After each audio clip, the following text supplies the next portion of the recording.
السلام عليكم ورحمة الله وبركاته متابعينا الكرام.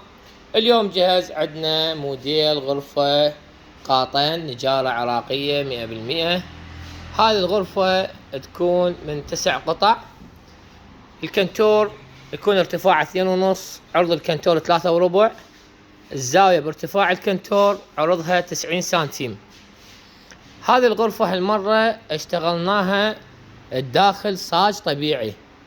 مجرات الموديل هذا يكون سكة سلايد هيدروليك، بلوك بورد 18 ملم الفريم مال الخشب. ظهر الكنتور شرشوبة، فريم شد برغي كلها. دوشمة هذا الموديل تبقيج خياطة يدوية زائدا نايلون حراري فوقاها. شغل درجة أولى وصبغ درجة أولى. نجي على تقاطيع الكنتور والزاوية. هذا الكنتور أول باب يكون عندنا رفين 3 خانات مثل ما تلاحظون، صاج طبيعي 4 ملم، القاعدة بلوك صاج، نظام قفايص لسهولة الفتح والشد، نرمادة شريطية جميع أبواب الغرفة.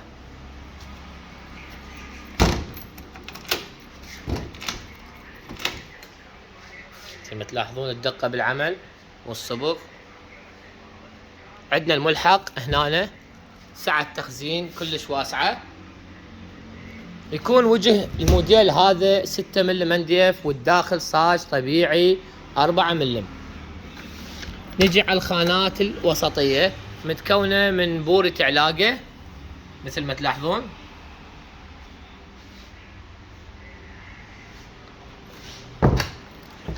الأبواب الوسطية الثانية هم متكونة من بورة علاقة.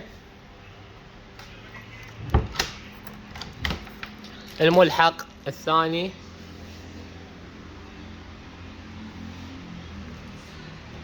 طبعا هذا الموديل كنا قبل مشتغلين داخل زبرة صاج صناعي، هالمرة اشتغلناه صاج طبيعي 4 ملم. الباب الأخير هم متكون من رفين 3 خانات.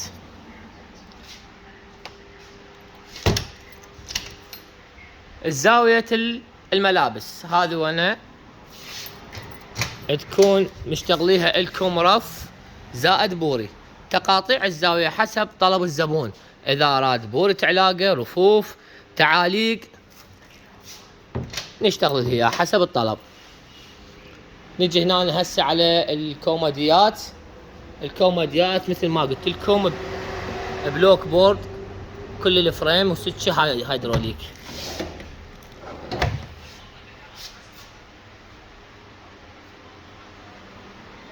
الكومودي الثاني عندنا هنا الجزامة متكونة من باب عدد 2 مثل ما تلاحظون، الوجه والسمك. عندنا الميز تواليت. هذا الميز تواليت متكون من مجارير عدد 4.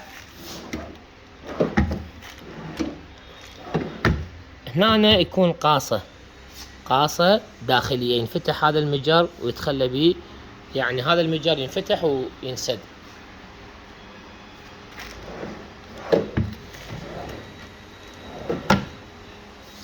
هذا الموديل تكون الشرباية مالته بلايدو 18 ملم، 6 رجلين، لوح روسي، شرباية كلش قوية. وشايفين كل الخير.